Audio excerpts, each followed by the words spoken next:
Assalamualaikum warahmatullahi wabarakatuh. Eh, Pada kesempatan kali ini kita akan melanjutkan pembahasan soal SKB Perawat bagian kedua.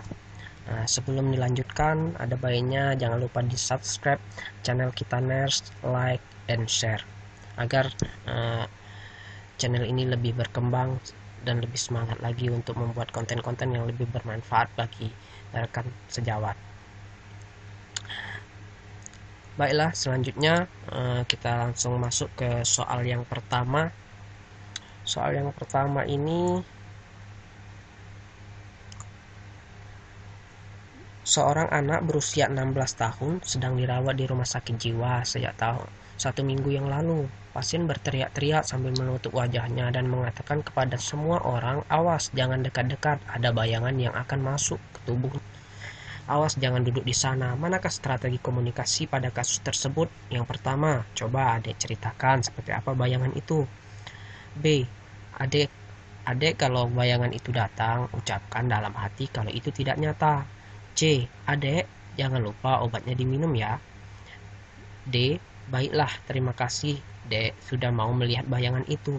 E. Nanti kalau bayangan itu ada, kasih tahu saya ya. Nah, di sini kita harus memahami SP dari hal ini kan kasusnya adalah uh, halusinasi. Halusinasi dia seolah-olah uh, ada bayangan gitu, melihat ada bayangan yang masuk ke tubuh, kemudian ada orang, "Awas jangan duduk di sana," gitu katanya. Jadi kita harus memahami SP dari halusinasi. SP satunya itu adalah pertama mengidentifikasi penyebab halusinasinya itu apa. Apakah dia ada riwayat masa lalu atau bagaimana. Kemudian mengidentifikasi frekuensi halusinasi pasien. Apakah halusinasi pasien itu berapa kali dalam setengah jam, berapa kali dalam sehari, dan sebagainya. Kemudian yang ketiga, mengidentifikasi situasi yang menimbulkan halusinasi. Kemudian yang keempat, mengidentifikasi respon pasien terhadap halusinasi. Baru yang kelima, mengajarkan pasien cara menghargai halusinasi. Nah, jadi di sini kita harus mengidentifikasi, harus mengidentifikasi halusinasinya apa gitu. Jadi kita minta kepada pasien untuk menggambarkan persepsinya terhadap halusinasinya itu. Jadi kita harus identifikasi. Jadi jawaban yang tepat adalah A. Coba ada ceritakan seperti apa bayangan itu. Nah, di sini menjelaskan bahwa mengidentifikasi dari halusinasi. Halusinasinya harus diidentifikasi.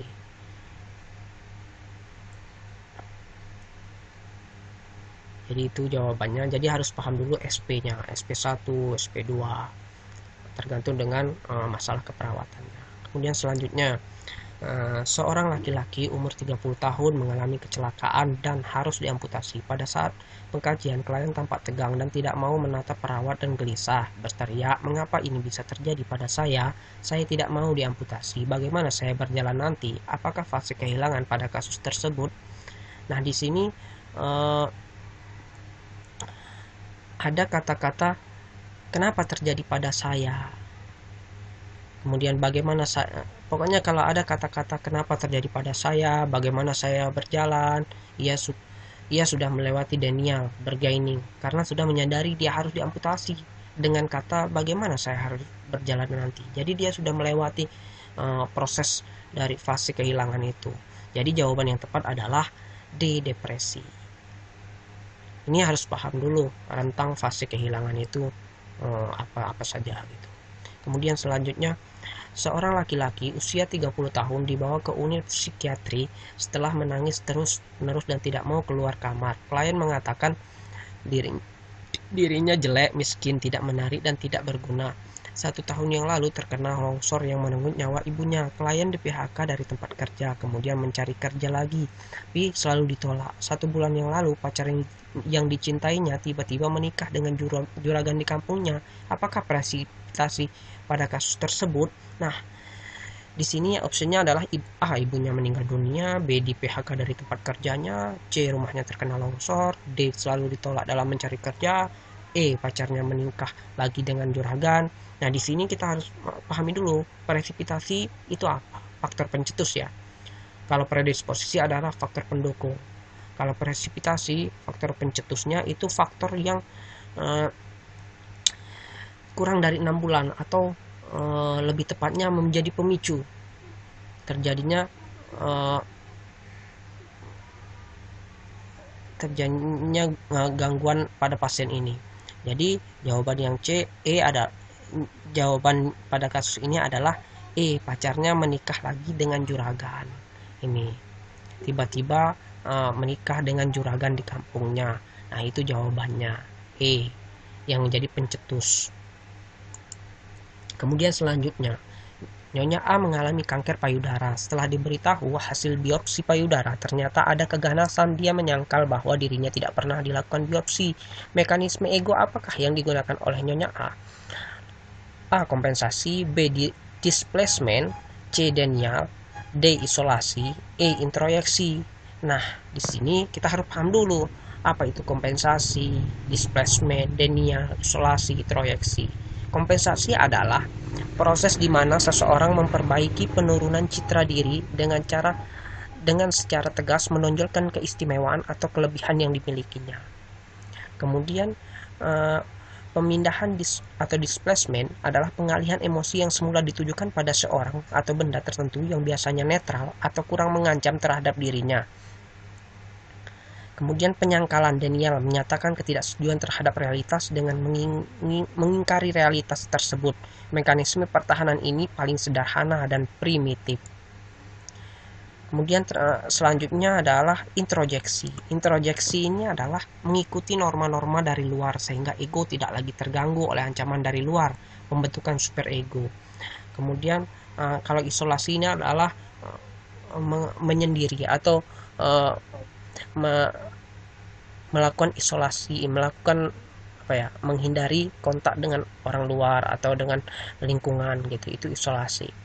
Nah, jadi di sini mekanisme yang terjadi pada kasus ini adalah mekanisme denial, terjadi penolakan karena setelah diberikan hasil ternyata ada keganasan, dia menyangkal tidak pernah melakukan biopsi. Jadi ini adalah penolakan. Jadi masuk kata denial. Jadi kalau menjawab soal-soal seperti ini kita harus tahu kata kuncinya. Kata kunci di sini adalah menyangkal bahwa dirinya tidak pernah dilakukan biopsi. Itu adalah kunci dari soal ini. Jadi jawabannya adalah C, denial. Kemudian soal selanjutnya adalah Nona A umur 23 tahun merasa melihat sosok ayahnya yang sudah meninggal 2 tahun yang lalu. Kadang dia bicara sendiri dan senyum sendiri. Klien mengatakan lebih senang berdiam diri di kamar menunggu ayahnya datang. Masalah apakah yang sedang dialami oleh pasien di atas? A. Halusinasi pendengaran, B. Halusinasi penglihatan, C. Ilusi penglihatan, D. Harga diri rendah, E. Ilusi pendengaran. Jadi di sini sudah jelas ya, dikatakan klien merasa melihat sosok ayahnya yang sudah meninggal 2 tahun yang lalu. Jadi melihat, penglihatan berarti B, halusinasi penglihatan. Jadi harus paham dulu kata-kata kuncinya pada soal sehingga bisa mengarahkan kita pada jawaban-jawaban yang lebih tepat gitu. Kemudian selanjutnya fase pada terapi aktivitas kelompok kecuali A. Prakelompok, B. Orientasi kelompok, C. Awal kelompok, D. Kerja kelompok, E. Terminasi kelompok. Nah, di sini kita harus memahami dulu terapi aktivitas kelompok itu ada 4 fase, yaitu fase prakelompok, fase awal kelompok, kemudian fase kerja kelompok, dan fase terminasi. Jadi fase pada terapi aktivitas kelompok di bawah ini yang tidak termasuk adalah B. Orientasi kelompok, karena yang termasuk terapi aktivitas kelompok itu ada 4 fase, yaitu fase prakelompok, awal kelompok, kerja kelompok, dan terminasi. Yang orientasi tidak termasuk. Jadi harus paham dulu, memang materi teori-teorinya harus paham dulu. Banyak baca agar bisa mudah menjawab soal-soal yang lebih ke aplikatif dan teoritis. Kemudian selanjutnya soal terakhir,